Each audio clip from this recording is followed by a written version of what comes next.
Well, it turns out that Tesla went nuts today. And,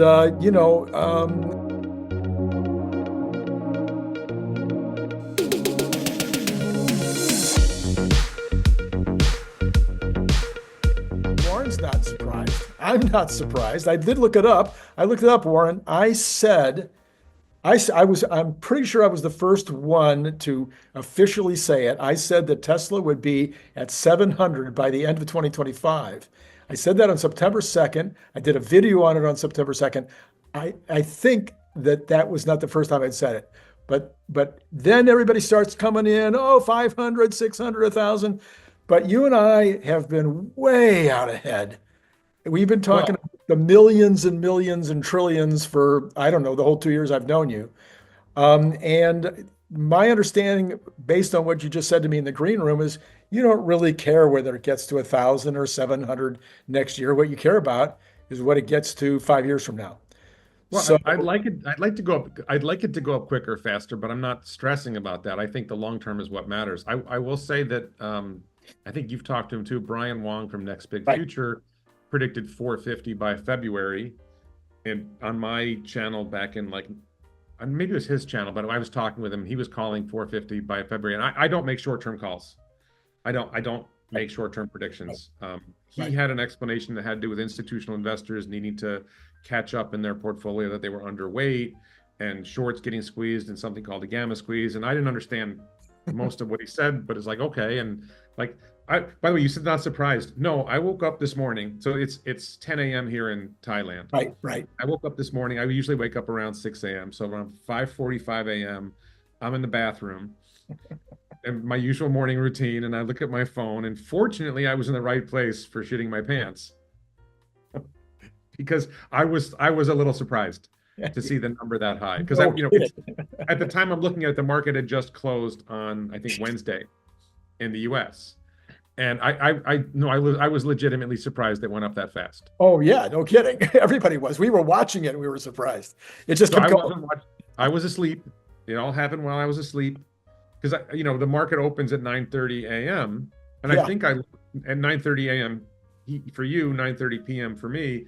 And I looked at it before I went I think I went to sleep fairly early last night. We were tired. We'd had a long day, a good day, but a long day. Mhm. And I think I looked at it before I went to bed, and like it hadn't moved that much in the early morning hours. Right. And I went to bed, and I woke up, and you know, did sometimes I look at the phone in the middle of the night, but I didn't wake up until whenever I woke up, and I was legitimately surprised. Like, Yeah. oh, and my immediate reaction is go to my brokerage account and see where I'm at. Right. Like, Right. because Yes. I try not to look at the share price on a daily basis. Yeah. It's been Yeah. hard lately as it rises because your friends are Right. all talking about Right. it. But if like the stock is flat for a couple of weeks, then I don't really notice what the share price is on a given day. I'm not tracking it. But for me, like, okay, it's nice to see this. Right. And I want to caution everybody, like, okay, it's up. We could drop 20% by the end of the year. By tomorrow. Yeah. Yeah. Um, You could have the another, you stock could have was a up, the stock was up, $29. the stock was down. If you've been riding the stock as long as I have, I've been in since February 2016. You've just seen I just checked the other day. I was editing I did a talk in Thailand about what we're talking about today, about the long-term prospects Mhm. for Tesla. Yeah. And somebody asked me like how long I'd been in or something, and I think something like that. And I was checking back today to check on it. When I bought in February 2016, the stock was trading somewhere around $11 a share when I first started buying stock. So Yeah. some Yeah. of my stock I'm up, like 40, almost Wow. 40x. Yes. Yes. Um, and but I've also, it was up to 400 before, it fell to 108, Right. right? And I rode through all of that. And I didn't panic when it hit 108. I remember. And I I got to a point where I didn't have the free cash to really buy dips. Mhm. Right. If I Mhm. if I have a certain moment where I have a good day or some cash comes in for some reason, I don't have like a regular paycheck, Right. right? So if I have good earnings on X and YouTube for a month, then maybe I have some free cash. Um, and then I was like, all right, maybe I'll buy a few more shares. But it becomes trivial. I have so much stock now that if I bought 10 shares, it really wouldn't make that's Right. not much of a dent. Right. So I'd have to have a lot of free cash. Like when my ex-wife and I got divorced and I sold the house and I got a pile of money, I took half the money from the house and bought more stock. Right. That was a significant amount. I don't Yeah. remember what I bought it at, but I don't think it was a particularly low price. Sorry.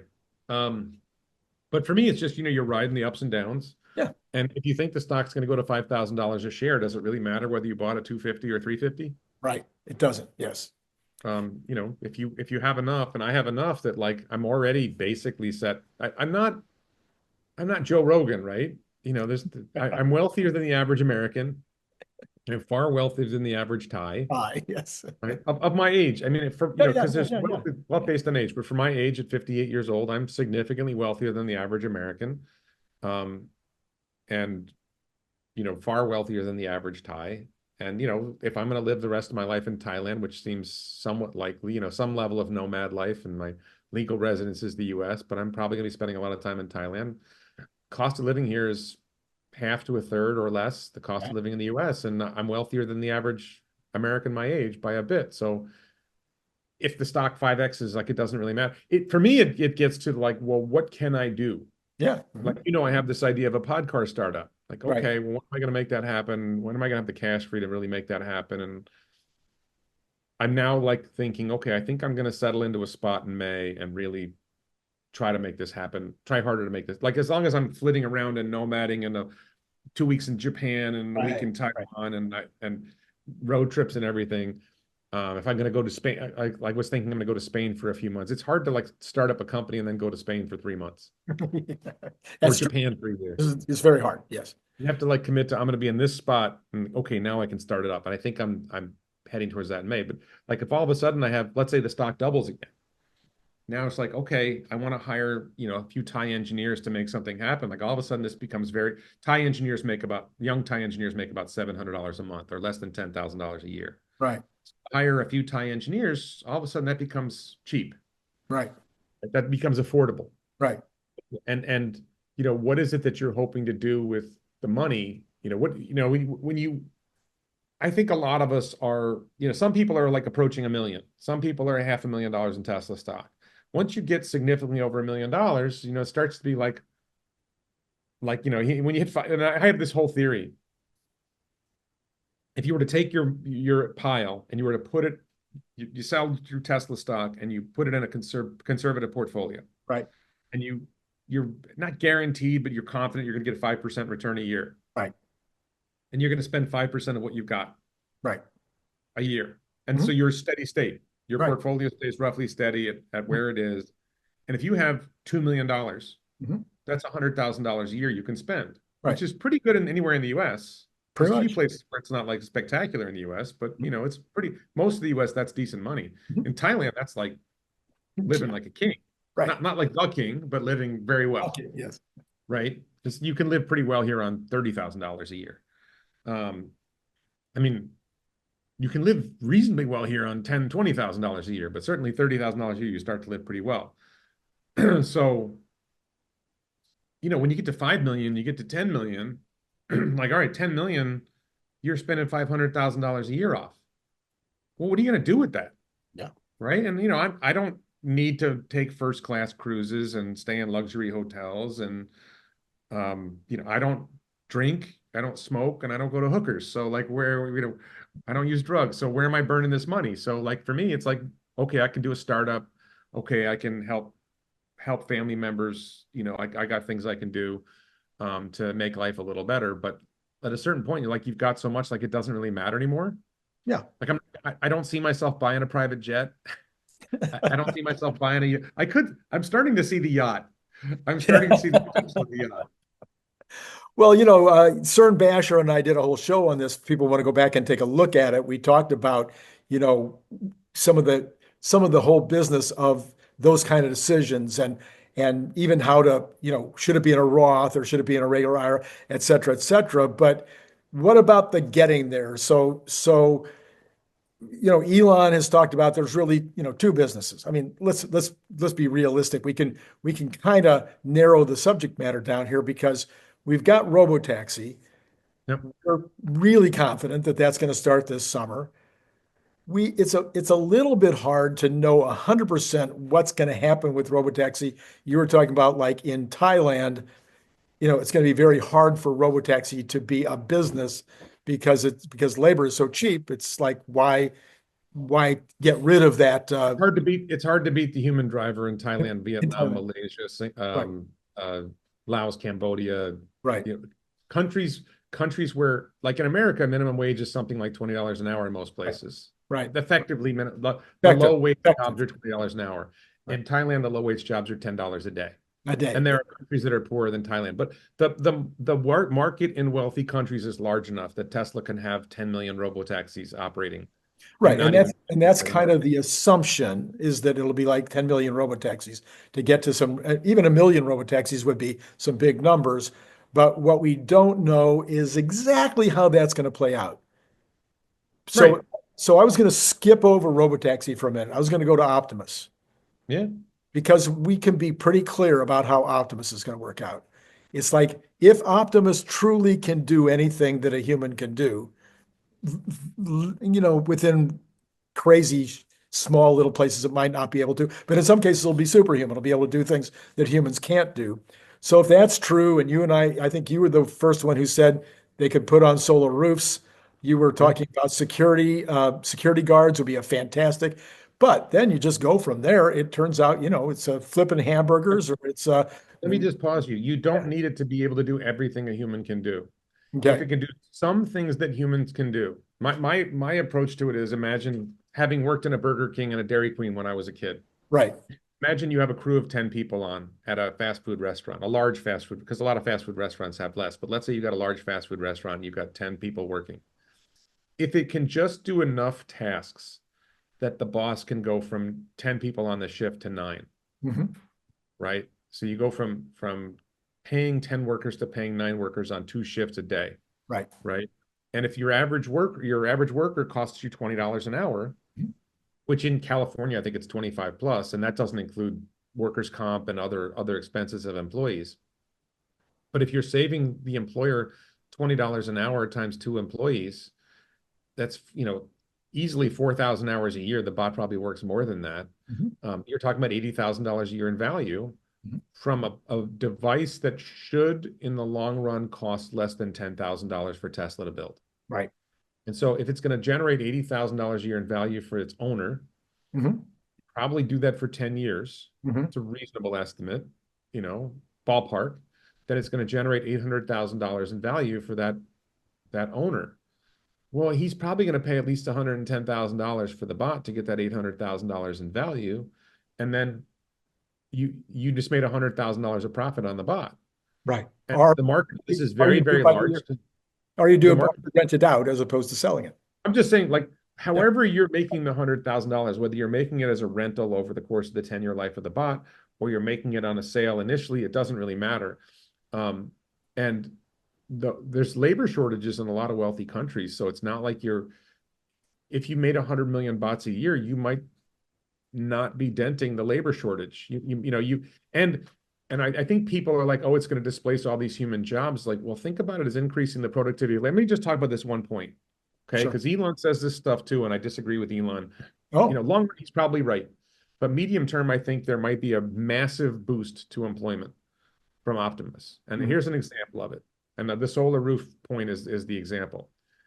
Currently, if you want it doesn't have to be solar roof, Tesla solar roof, but so you right. want to put solar panels on your roof and create a project. Mhm, Let's say that project's going to cost $50,000 and you work out with interest rates how much that's going to cost you and how much you're going to save on it over the next 10 years. And you say, this isn't like economically viable for me. It's like a plus, but it's too close and I don't want to make the investment. right. And now you say, all right, instead of having 10 guys on the roof, we're going to have 5 guys on the roof and 5 bots. Mhm, Right. And you just lowered your cost of putting up the roof from $50,000 to $30,000. mhm, Right? Because the bots save the roofer so much money. right. Now, all these people who are on the fence about getting their solar panels put on the roof say yes, and you 5x demand.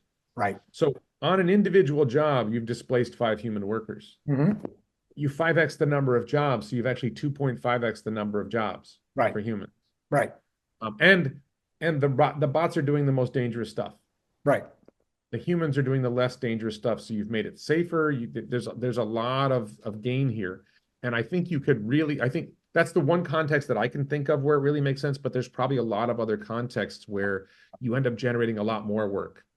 And who knows? I mean, I see the future career of being bot herder, right? Yes, right. You Yeah, like tele-op into 10 different bots or something like that, and you're giving them instructions, and they're putting, I mean, honestly, I think solar farms. You start like the economics of solar is like this big one to me because we're going to need all this energy for so many reasons, from right. AI data centers and everything else. So you can imagine what's the cost of putting up a whole bunch of solar panels in the desert. Well, one of the big costs is the human labor. Right. Well, if you train bots to install solar panels, well, all of a sudden the economics of building solar farms and the amount of work that's there for that is Yep. huge. And Huge. you're going to need humans to supervise the bots. Mhm. So, and like this is like the tip of the iceberg. Like I don't know how big the iceberg is of jobs that are created by lowering the cost of getting shit done. Yeah. Like you're massively increasing do you get to a point in 20 years where AGI controls everything and the humans aren't necessary anymore to herd the bots? Yeah, maybe. But there's a window of 5, 10, 20 years there, maybe longer, where like you're massively increasing the productivity of labor and the humans end up making more money, doing more meaningful work, safer work, et cetera. I think there's a lot of gain here. Yes, there is. Yes. In fact, I talk all the time about products. So you have products. I used to get tons and tons of people in the bicycle industry bringing me new product ideas. And okay, you get a product idea and you go, wow, that's a great idea. And you do the cost of goods on it. You're like, okay, that'll have to sell for $25. And so you go out to a few bike shops and you say, hey, could if I could get one of these to you that you could sell retail for $25, would it sell? Well, that's a great idea, but it would probably only sell for $15 because I got this and this and this Right. that can do something like that for $10. So maybe I can Right. get 15, but I can't get 25. All of a sudden, Right. you've got a bot making it instead. You get the labor down, just almost like your solar roof example. Now, all of a sudden, that product becomes viable. Yeah. I think Thousands, there's a thousands, wide array of millions, millions of examples. there's a wide array of opportunities there that Optimus and I want to say this, like I don't know if you heard it. Holmar's blog did a space on X for you, I guess this morning, for me last night with George Hotz. I George did. Hotz of 𝐒𝐻. And I think George is less optimistic about the short-term future of Robotaxis and Optimus, but long-term optimistic about the future. So he doesn't think it's happening that soon. I think Oh, that we are going interesting. to see, I think we're going to see an unsupervised Tesla robotaxi network. I don't think he gave a specific date, but he was, more like, well, we're not going to really see a robotaxi scale for 5 to 10 years or something like that. And he thinks Optimus is harder. And I think he's wrong. Yeah, I do too. But let me be clear, George is smarter than me. Yes. I'm George, smarter than you, not me. he's smarter than me, and he understands AI better than me, and he understands real world AI better than me. So when I say this, keep in mind if I was betting on who to believe and I wasn't me, I would bet on George over me. But I do think we're going to see an unsupervised robotaxi network by the end of the year. I do too. By the end of Yes. 2025 Right. in Texas and maybe California. Right. And I don't think we're heading towards Optimus being more capable than a human until the end of the decade. But Wow. capable of doing lots of things that humans do. Oh, okay. I think that happens by 2027. Hmm.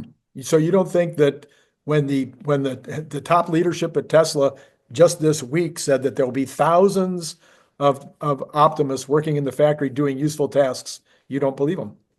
No. I believe that's true. Oh, They okay. will be capable of doing useful work soon. Okay. And in volume 2027, so what I expect is that 2025 Tesla's going to start manufacturing what I think we're going to call the Generation 3 Optimus at small scale. Mhm. Thousands. Thousands. Right. Less than 10,000 a year, probably.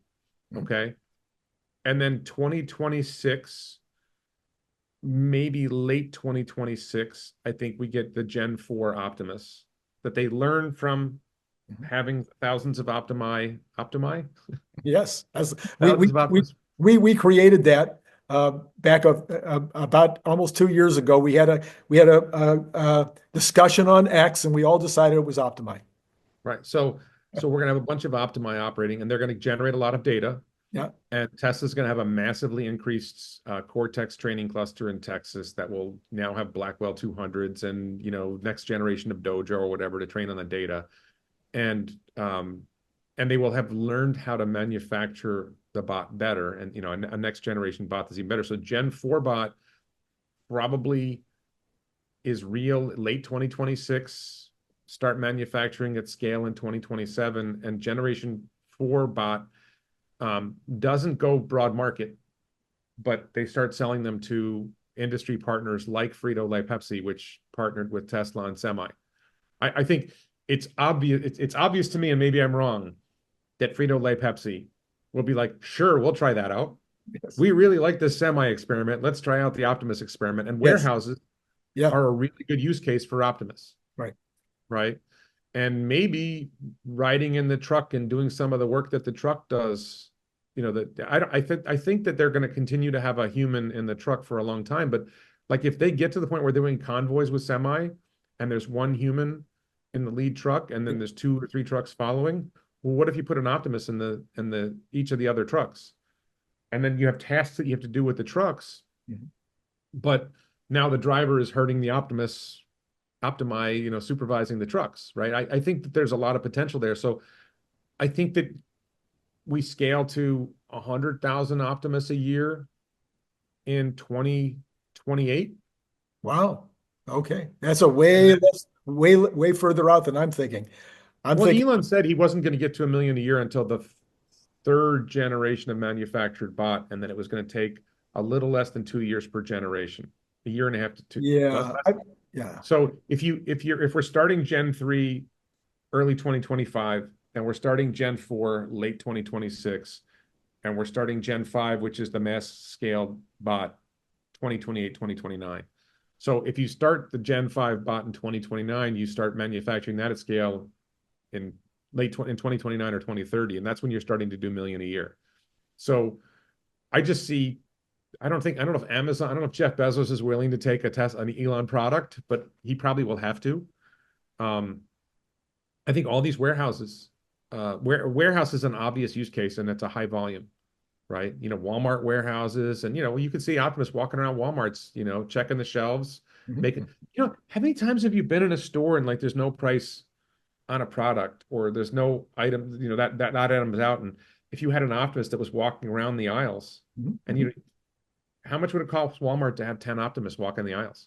Yeah. 10 Oh, Optimus no, walking the aisles. the use cases, this is why I think it's going to happen way faster, is because the use cases, I think there's going to be such demand, and I think the situation is going to make itself.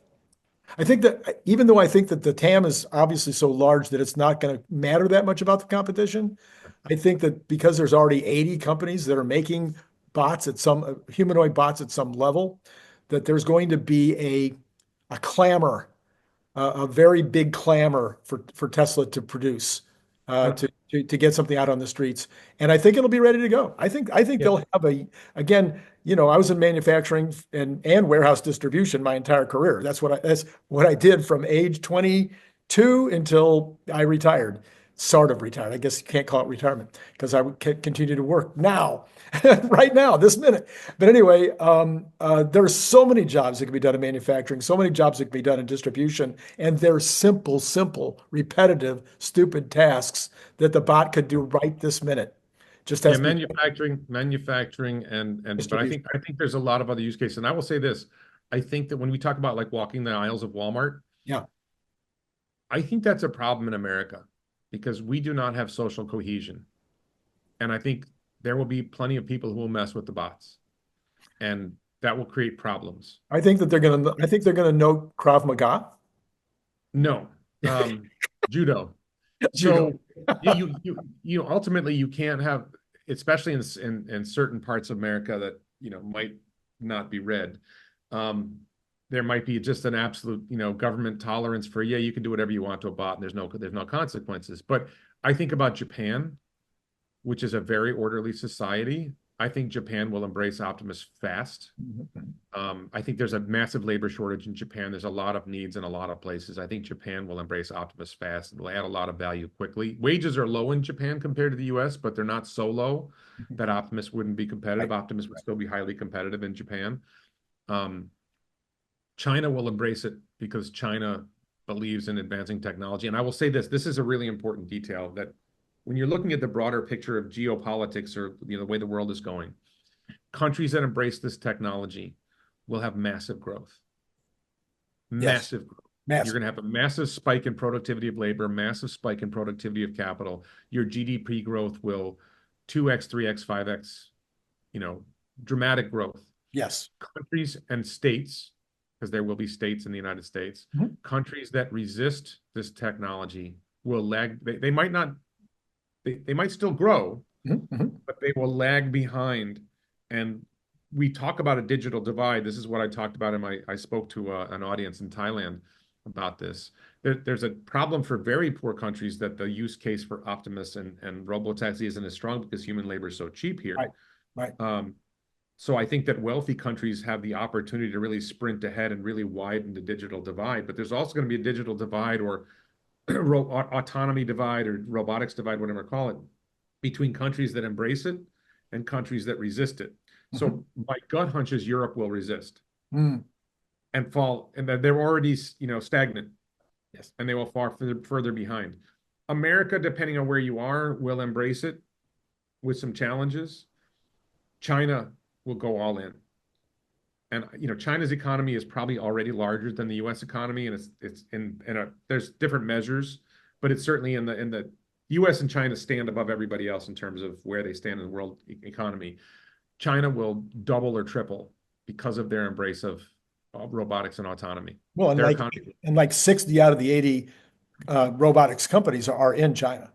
I'm not even talking about that. I'm just saying I'm just saying they recognize the need. They recognize that it's right there in China is where they have the need. That Chairman Xi has said, we want to have we want to have these robots working in China. We see the opportunity. And I just think, like, when you think about changes in the world that will make life better for people and make countries succeed more, something like the Boring Company tunnel systems. Like, I see tremendous resistance in the United States to Boring Company tunnel systems, but China will say, we want more. We want them.